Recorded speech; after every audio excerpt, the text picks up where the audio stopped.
रहमान साहब अमीर जमात इस्लामी कराची हमारे साथ मौजूद हैं। हाफिज साहब बहुत शुक्रिया बोल न्यूज़ के लिए, आपने वक्त निकाला। इलेक्शन कमीशन का जो फैसला आया उससे जाहिर आपका हौसला भी बढ़ा होगा हाफिज साहब, और उम्मीद भी है कि अब इतवार को इलेक्शन होंगे, क्या कहेंगे? जी इंशाल्लाह इलेक्शन होंगे। अब कोई इम्कान नहीं बचा, कोई कानूनी जरिया नहीं है। जो काम भी साजिश करने की कोशिश करेंगे इंशाल्लाह इनके मुंह पे आएगी, और अब इन्हें सीधी तरह से इलेक्शन कमीशन की मदद करनी चाहिए और इलेक्शन करवाने चाहिए। और कराची के अवाम भी पूरे एतमाद से निकलें, 15 जनवरी को भरपूर वोट कास्ट करें। इंशाल्लाह ये कराची की किस्मत बदलने का वक्त है।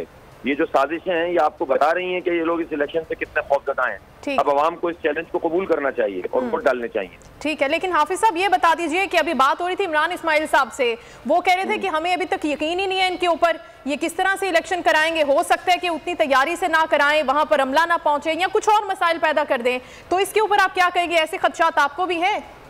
नहीं देखें, सारे खदशात होते हैं लेकिन इलेक्शन तो होना चाहिए ना। मतलब इमरान इस्माइल साहब को फिर ये बताना चाहिए कि वो इलेक्शन चाहते हैं कि नहीं चाहते। यही असल में इनका जो कंफ्यूजन है ना। हाफिज साहब ये उन्होंने वाज़ेह कहा, वो तो कह रहे हैं कि सिर्फ पाकिस्तान तहरीक इंसाफ चाहती है इलेक्शन और कोई जमात नहीं चाहती, जबकि आपका भी यही मौक़िफ़ है। जी वो तो इमरान इस्माइल साहब ने कहा कि सिर्फ पाकिस्तान तहरीक इंसाफ चाहती है बल्दियाती इलेक्शन हो, बाकी कोई जमात नहीं चाहती। लेकिन हमारे इल्म में कि जमात इस्लामी भी चाहती है कि इलेक्शन हो। जमात इस्लामी ही तो चाहती है। पहली पिटीशन तो पीटीआई ने भी जमा कराई थी ना, 24 जुलाई वाली के इलेक्शन ना कराओ। खैर मैं उसमें नहीं जाता ब्लेम गेम में। पीटीआई का अगर ये मौक़िफ़ है कि इलेक्शन होना चाहिए तो अच्छी बात है। हमारा तो बहुत वाज़ेह इलेक्शन मौक़िफ़ है कि इलेक्शन होना चाहिए, 15 जनवरी को होना चाहिए, तमाम इंतजाम होने चाहिए और कोई साजिश नहीं होनी चाहिए। और कराची के अवाम से मेरी अपील है कि अब निकलें। देखें इसके खिलाफ जो साजिशें हैं ना इलेक्शन के खिलाफ, ये बता रही हैं कि कराची के अवाम को उनकी राय से रोका जा रहा है। कोई खौफज़दा है, कोई परेशान है, इसकी वजह से जो है ना ये लोग रोक रहे हैं। तो आप इस खौफ को तोड़ दें और निकल आए, वरना आपके ऊपर फिर वही लोग मुसल्लत हो जाएंगे जिन्होंने हमेशा से हमें बर्बाद किया है।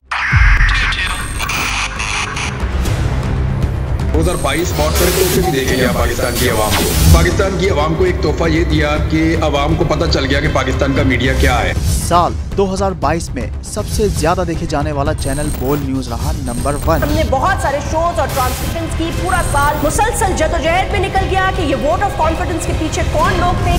तोड़े रेटिंग के सभी रिकॉर्ड। सोशल मीडिया पर भी सबसे ज्यादा तेजी से 2.4 बिलियन व्यूज का संगे मील अबूर किया। एंकर्स को भी आवाम में सबसे ज्यादा मकबूलियत मिली और सोशल मीडिया पर भी बोल रहा सब पर भारी। सब्सक्राइब करें और बेल दबाएं ताकि कोई खबर रह न जाए।